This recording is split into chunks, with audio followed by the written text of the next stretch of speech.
Hey guys, it's Dean. Welcome to a solo podcast episode for the Better Man podcast. And in today's episode, I'm going to be talking about nutrition. So you can think of this as nutrition. You can think about it as eating habits. You can call it diet. We'll actually go through and kind of talk about those different terms and their connotations in a second.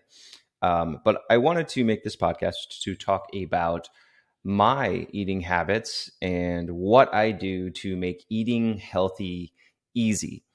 Because for me, this is an established habit, or rather, an established series of habits and a lifestyle, and it feels good for me to eat healthy, and it helps support my fitness goals, and it ensures that I have, that I feel better on a day-to-day basis.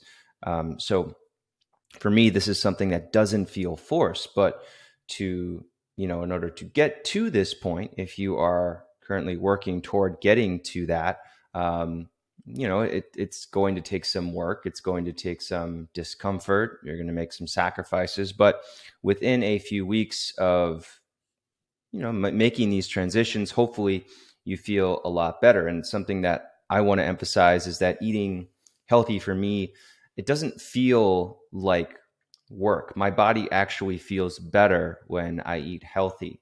When I eat unhealthy, it reminds me, oh, I don't eat like this normally because it doesn't feel good. It hurts. And your body just doesn't feel good. You have brain fog. You might sleep poorly. You might have uncomfortable poops. Like, let's be serious. So there are a lot of things that make eating unhealthy uncomfortable. So anyways, I wrote down a few topics here that I'm going to talk about, again, with the focus here on making eating healthy as easy as possible, making it as simple as possible. So I mentioned this at the beginning of the podcast, but there are a few different words for eating. We can talk about it as a diet. We can talk about it as eating habits, or we can talk about it as nutrition. So when you say diet, that kind of has this short-term and suffering connotation to it, right? We think of diet as something that we do until we get to this certain point, and that it's not typically thought of as a fun thing. For me, I'm not training for anything in particular. I'm not training for a bodybuilding competition. I'm not trying to reduce calories so that I look cut for a certain amount of days or a certain event. So for me, my diet, quote unquote, I like to think of it much more as eating habits, because it's something that I do day to day, and it doesn't feel like it's a struggle. It is, they are flexible, but for the most part, they encourage me to make healthy eating a priority. I don't have to, I don't have to worry when I go off track, so to speak, because going off track is part of the eating habits. I don't think it makes sense to eliminate eating unhealthy, quote unquote, things from your diet entirely. At least if this is, if you have gotten to the point where you're like, okay, I feel comfortable with my eating habits, and you're not still struggling to avoid those foods, because you're slipping and you're trying to, get into a habit of eating healthy. So for me, I really try to focus on this as, this is something that's sustainable. This is something that's enjoyable. This is something long-term. And when I do go off track, I don't worry about it. So I think that embracing the term eating habits and not referring to it as a diet is going to be more helpful in the long term. So now I'm going to talk about some of the big themes, I think, when it comes to my eating habits. And the first thing is made from scratch. So I make my food from scratch as often as possible. And I recognize that there's a certain amount of, privilege attached to that, because you have to be able to buy your own ingredients. You have to have the time to make it. But for me, this is a priority. So, getting high quality ingredients, and then also making time in my schedule so that I have the free time to be able to make these foods is important to me, and that's something that's just I've kind of built into my schedule. So in the morning, I make sure that I have time to make my smoothie, to make eggs, to make coffee, all of that stuff from scratch. And it doesn't take me that long anymore because I've gotten into a habit with doing it. So, and then for dinner, I make sure that I have probably 15. I don't think I take that long to make. It probably takes me a total of 30 minutes to make dinner, and that includes the cook time as well. So, I've made it so that I've made time in my day, so to speak, to make time to make food. But it's also that food preparation for me, cooking is, I would consider that kind of my mental well-being too. So getting into the routine of making a dish that I'm familiar with, or kind of absorbing myself in the task of making food, is good. It's good to get into those flow states. A flow state being something that you were able to immerse yourself in, and not worry about other things, and really be present as you're doing it.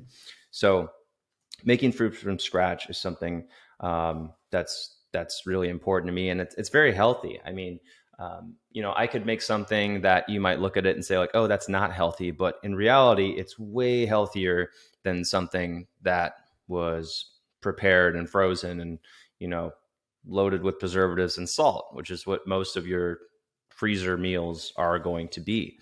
So if you can eat from scratch, again, recognize that there's some time that goes into that. But if you can build your lifestyle in a way that allows for that, if you can include, I'm a dad now, I have a 2.5-year-old almost.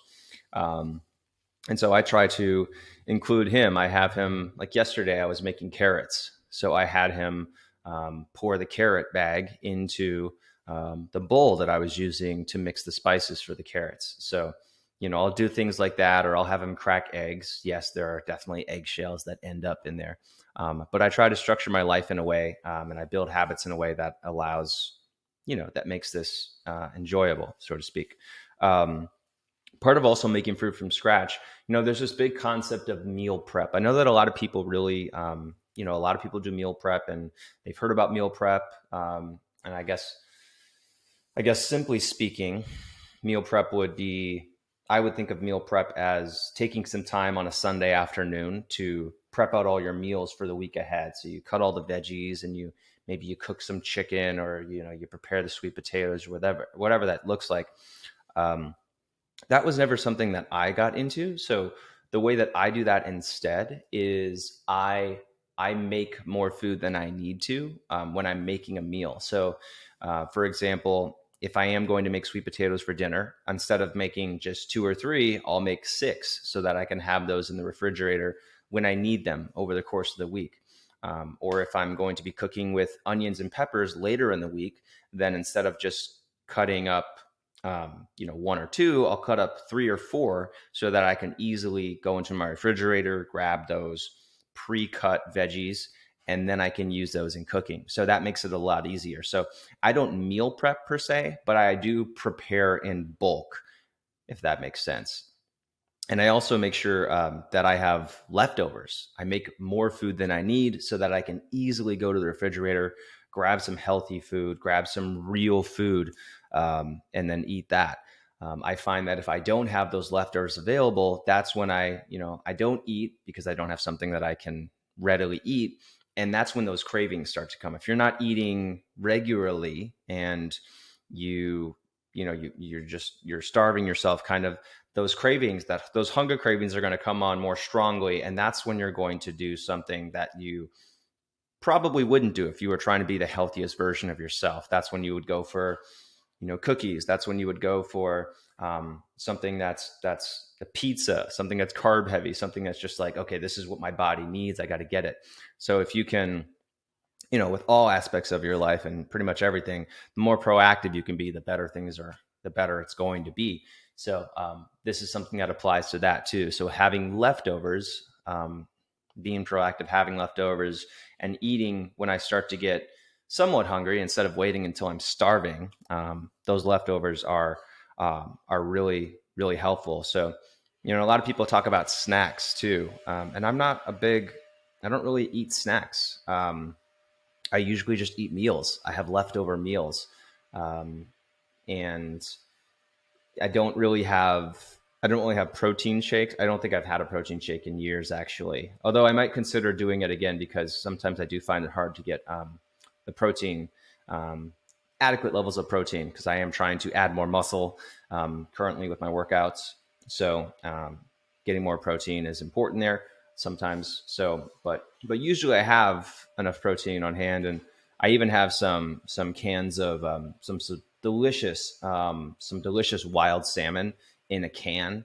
And if I need to, I'll just eat that straight out of the can. Pour some sea salt on that. It's delicious. You might think I'm crazy, but try it. It's really good. I think I use Vital Choice is the brand that I use for that. So they have an online store. But anyways, so the point is that I eat real food instead of having snacks, and I find that my body does a lot better with that.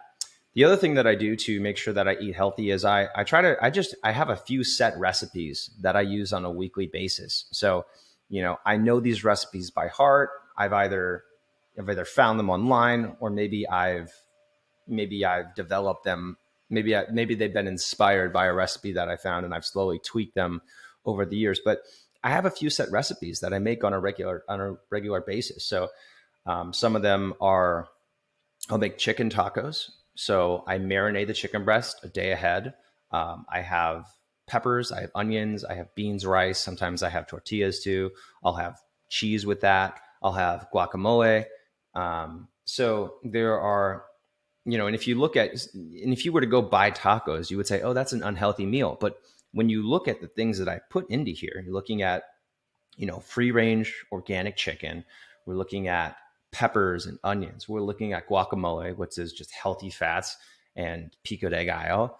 And then some carbs, some beans, some rice, some tortillas, just depending on how many carbs I need. If I'm working out more, then I'm going to have more carbs. That's actually a really healthy meal. So that kind of goes back to what I was saying before. But if you can prepare your food from scratch, you're going to have, generally speaking, you're going to have healthy meals, even if it would not be considered that healthy. So one of my go-to meals is making tacos. I also make pasta with a meat sauce. So I cook some ground beef, add some spices, boil some pasta, and then I'll steam some broccoli. And that's one of my other main meals. I also burgers. I actually make burgers, and they're really healthy because I make them from scratch.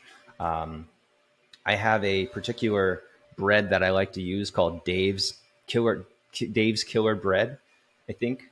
And this is, I find that my system just does a lot better with this type of bread, with Dave's Killer Bread. You can also do something like Ezekiel bread. But I'll talk about this later, but your food should make you feel good. If you're eating something and, a few hours later, you're like, oh, I don't feel good. Or right afterwards, like, oh, my stomach doesn't feel good. Or you have weird poops, then that's a good sign that that food is not working well for you. So you should really pay attention to the response that your body has to foods. So for me, I find that if I have certain types of bread, my body doesn't feel good. But if I have other types of bread or these buns that I'm talking about, then my body feels fine. So I make burgers. I'll make some roasted carrots sometimes with that. But anyways, I'm having really healthy, grass fed, high lean beef protein. So that's great. And then, add some toppings, because I'm not a complete, health nut to the point that I don't like flavors. So, I'll add my mustard, I'll add my ketchup and pickles. But overall, that's a really healthy meal. And then I've got some carrots on the side, or some other veggies, maybe some zucchini and squash. So, anyways, we got burgers. I also like to make a pesto pasta. So for that, I have a store prepared but fresh pesto sauce. I'll mix that in with broccoli and tomatoes, and then I'll usually cook a steak with that. So, anyways, the point here is that I'm making these meals from scratch, and I know what's going in them. And I do try and prioritize protein and veggies. So, one of the easiest ways that you can eat to lose weight is just eat more protein and eat more veggies. If most of what you're eating is carbs, it's going to be hard to lose weight. But if you can make most of what you eat protein or veggies, it is going to be very hard for you not to lose weight, even if you're not exercising. So the more that you can prioritize protein, and I don't want to get into the vegan versus meat eaters debate here, but protein in general, whatever that looks like to you, and then prioritizing that, healthy fats like avocado, aged cheddar in lower quantities, um, and then veggies. You literally eat as many veggies as you want, and you won't get fat. So as long as you're not throwing sauce on top of it, but some salt, some pepper, some other spices, great. So, anyways, repeating recipes, making that simple, and then when I do make those recipes, it also feels like, it feels feels nice to repeat those recipes. It's like I'm going through a habit. It's kind of meditative in a way. It's also kind of a flow state. Maybe I'll try adding a little bit more of this spice this time. We'll see how it goes. So I try to experiment with those dishes, and I make it interesting for myself. So the next thing, and I always have the same recipe for my breakfast. My breakfast is super boring, but it is extremely healthy, and it helps set up my entire day for success. So every day I have eggs for breakfast. Eggs are a great source of protein. They have healthy fats in them. They have good fats. They have vitamin D. There's not a lot of foods that have vitamin D in them. Anyways, so I have eggs, and then I make a smoothie. And this is basically a super smoothie. And this is great because it gets me greens. I put power greens in there. And I put about 2 cups of greens in there. So I've got spinach or kale or whatever else is in that power greens mix. And then I add in berries. So I add in about a cup of strawberries, and then a cup of mixed blueberries, raspberries, blackberries. And I get a frozen berry mix from the grocery store, either from Costco or from H-E-B. If you guys don't know what H-E-B is, it's basically the Texas super grocery store that will slowly take over the world. It's amazing. And anyways, and so I also add in a banana. You just pretty much need a banana for consistency in a smoothie. And then I'll also add in some other kind of superfoods like flaxseed. I'll add in chia seeds sometimes, just depending on my inventory of additional foods. And then I've got hemp seed that I'll add to that. And I make a huge smoothie. So it actually takes up, if you have a Vitamix, this smoothie that I make takes up the entire blender. So I'm able to have about 30 ounces of that for breakfast. And then there's another 30 ounces left over that I'll have sometime throughout the day. I put it in a Yeti so it stays cold all day. I could even have that at like 4 o'clock and it'll still be cold because of the Yeti. So anyways, I've got all of those great fruits and veggies in there. And that really helps me stay on track with my diet, with my eating habits. Because I noticed that if I don't have that smoothie, I tend to crave sugars because I'm not getting the sugars from fruit. So then I crave an exaggerated form of those sugars, something that would be found in artificial sugar, like desserts or snacks of some sort. So when I'm having my smoothie, I notice that my cravings go way down. So having that smoothie is, for me, it's really important. And also, I've talked about this a couple of times, but smoothies make your poops a lot easier. If you're spending a lot of time in the bathroom and it's not comfortable, that's a problem. That's indicative of you need to make some changes to the diet. So, whenever I travel, this always gets thrown off because I don't have access to my morning smoothie. So it's a lot harder. It's a lot more uncomfortable. So I always appreciate being home and being able to have my smoothie because my body just feels so much better. So I have a boring breakfast every day, but it really sets up the day for success because it helps me eliminate those cravings. It also makes it so that I have something that I can kind of snack on throughout the day, that giant, enormous smoothie. Other thing I want to talk about here is foods that make me feel good afterwards. So I kind of talked about this a little bit before when I was talking about bread, but I select my foods based on how do they make me feel afterwards. If I have something, I've kind of just gotten to the point with food that if I have something that is quote unquote unhealthy and it doesn't make me feel good, I just don't want to have that because I am so accustomed to how my body feels when I'm eating healthy, good foods that when I have something that is unhealthy and doesn't make me feel good, I remember that very strongly. So you create this kind of association between this unhealthy food that also causes you to feel badly and feeling badly. So it's something that you avoid. That doesn't mean that I avoid all unhealthy food. For example, I bought some Oreos a few weeks ago. I was like, I'm gonna have some Oreos, and I had those. I had no negative feelings afterwards. My sleep was fine. So like right now, I'm like, okay, Oreos are okay for me. I probably won't eat a whole sleeve at once. Maybe I'll have like 6 or 10. 10 would be aggressive. But having a few Oreos and maybe having some cookies. I don't know, whatever it is. But the point is that if I do have desserts or I have unhealthy foods, I probably won't repeat them if I feel poorly afterwards. And if you eat healthy for a while, you'll get to that point where you do create these negative associations with unhealthy foods. For example, for me, if I am, I think I was incredibly hungry about probably a year ago. I was just driving around. I was like, I need some food right now. And McDonald's was like the only thing that was open. I was like, oh, crap. All right, we'll do McDonald's. And I felt terrible afterwards, felt terrible the next day. And, sometimes you just need those reminders that, okay, this food makes you feel terrible. Don't eat it. But it's just a good example of me avoiding foods that make me feel bad. So now I think if I was really hungry again, I still wouldn't eat McDonald's. I'd probably just come home and eat some canned salmon or make something or some bread at least. So anyways, you want to choose, I choose food that make me feel good afterwards. And if you can start to understand the connection between the foods you eat and how you feel afterwards, that's going to influence you to eat healthier, because typically healthier foods are going to make you feel better than unhealthy foods. So high quality foods. I am not afraid to spend money on high quality foods. I buy the grass fed stuff. I buy the organic stuff. I don't try to skimp on food because it's really important to me. And I think that what you skimp on in terms of food, you're going to have to pay for later on in your life, in terms of having to deal with poor health. So I really try to buy high quality foods.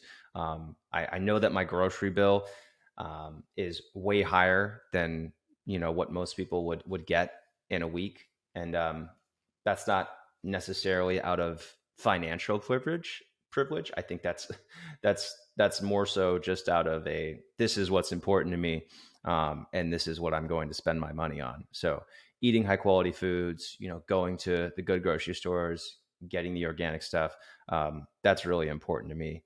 So, and also, again, your body is just going to feel better. You're going to have easier digestion when you're eating high quality foods. So that's that. One other thing that's been really helpful for me is planning in advance. So I don't know about, this might be something that some of you other parents can relate to, but one of the most stressful parts of my day was trying to figure out what to make for dinner that night. And I would just stress about it from 2 o'clock until 5 o'clock. I would delay all sorts of decisions and I would procrastinate all sorts of things just so I didn't have to choose what I was going to make for dinner. And eventually, I figured out that if I just took 2 minutes and I went to the whiteboard on my refrigerator and I wrote down what I was going to make for the week for dinner, that it made things a lot easier, because then I knew I knew what meat needed to be out of the freezer and in the refrigerator in time. I would know if I needed to marinate something the day before. And anyways, for me, planning meals in advance is something that has been life-changing. So if you don't already plan your meals in advance, it's something that I would highly recommend. It's going to make your life a lot easier. It's also going to make sure that when it does come close to dinner time, you know what you're going to make. Hopefully you have everything where it needs to be, ready to cook out of the freezer if that's the case. And then you can make it. Instead of it being 5 o'clock, you need food in 30 minutes. And you're like, okay, it looks like we're doing Chipotle again. Not that Chipotle is a bad thing. Chipotle actually has some pretty, you know, relatively healthy food. We got veggies, we got beans, we got rice, we got meat. So not the worst meal, but I probably wouldn't have it every day. Um, but anyways, much better if we're making food ourselves. So, artificial sugars versus sugars. I think there is this vilification. I'm gonna have to look that word up later. Of all sugars, and actually, I was part of this too. I didn't understand this. I think I was reading. I don't know who I was reading, but I was reading something that said, "Oh, you want to limit your sugar intake." I was like, oh, "Okay, crap. I gotta minimize my fruit intake." And then I realized that this was referring to artificial sugars. So do not throw all fruit. Do not throw fruit into the artificial sugar bucket. You can have a lot of fruit. Your chances are, I mean, you can't gorge yourself on fruit, but you do need sugars, and your fruit does have that. So there are certain fruits that have more nutrients than others. Berries, for example, have a lot of nutrients. Um, you know, if you're curious, just go ahead and look up the nutritional content of the fruits that you eat. Look at bananas, look at oranges, look at avocados. It's not a fruit, but just look it up anyways. Look at berries, and you can kind of see for yourself what the different nutrients are of fruits. But the anyways, point is you should be eating fruits. Don't think of fruit as unhealthy. I would say it's essential. And when you do have those sugar cravings, having fruit instead of a cookie is going to be a lot better. So don't avoid fruits. Eating out. So for me, when I eat out, I don't restrict what I eat because I have healthy eating habits all throughout my day, through in the meals that I make, in the things that I eat during the day, the leftovers, all of that stuff. It's all healthy. So when I go out to eat, I don't have to worry about saying, "Ooh, I don't know, should I just have a salad?" This is different if I'm going to be traveling and I don't have access to, and this is not a one-time meal, but this is like what I'm going to be doing for 3 or 4 days. In those cases, I try to make sure that I'm ordering veggies for every meal just to make up for the lack of what I'm not getting from my smoothie. But if I'm going out and I'm going out for dinner and I'm home, I'm going to have whatever I feel like eating because I know that it's not going to derail my healthy eating habits because they're so established at this point. And again, this is not a temporary thing. This is a lifelong sustainable form of eating. So I'm not going to say no to something if I want to try it. I'm still going to follow the rule of if I don't feel good eating it, or if I don't like the taste, or if I have a negative association between eating it and then a feeling poorly later on, then I'm probably not going to order that dish again. But I will go out to dinner and I'll try foods, and I like going for the experience and trying and tasting new things. So anyways, hopefully that's something that you can take something from, take it or leave it. So, and then kind of some specifics before I get into some things that I avoid. I've talked about this a lot, but honestly, again, your poops should be painless. They should not be uncomfortable. If you are sitting on the toilet for minutes and minutes and minutes, and not just because not just because you're bored and you're like, I'm just going to sit here for a while, but because you are actually struggling to poop, that is an indication of a poor diet. And I would start prioritizing some veggies in there, and also making sure that you're working out more. Movement is really helpful, especially getting your core working, doing full body movements, that kind of thing. So, anyways, I talked about leaving out food that doesn't make you feel good. That's for some people that's going to be different. This is where things like, you might want to test, do does eating gluten make me feel bad? How does dairy affect me? For me, for example, I don't like eating. I don't drink milk, not because of any health reasons, but because it just doesn't make me feel good. Um, I'll have I'll have cheese, but it doesn't make me, it doesn't make me feel bad. I'll have yogurt from time to time, but I can't have a ton of yogurt and I can't have it every day, or I notice that my digestion gets weird. So, you're going to have to experiment with yourself and figure out what foods work well for me, what don't. But I would leave out food that doesn't make you feel good. Um, just my little advice here. So I also leave out artificial sugar. I do not eat foods that have artificial sugar. I don't even have foods. I try to avoid having. For a while, I avoided having foods with artificial sugar in my home entirely. Then I got married, and I have a wife, and she has different rules, so I have to respect those. Um, I also buy my own treats. But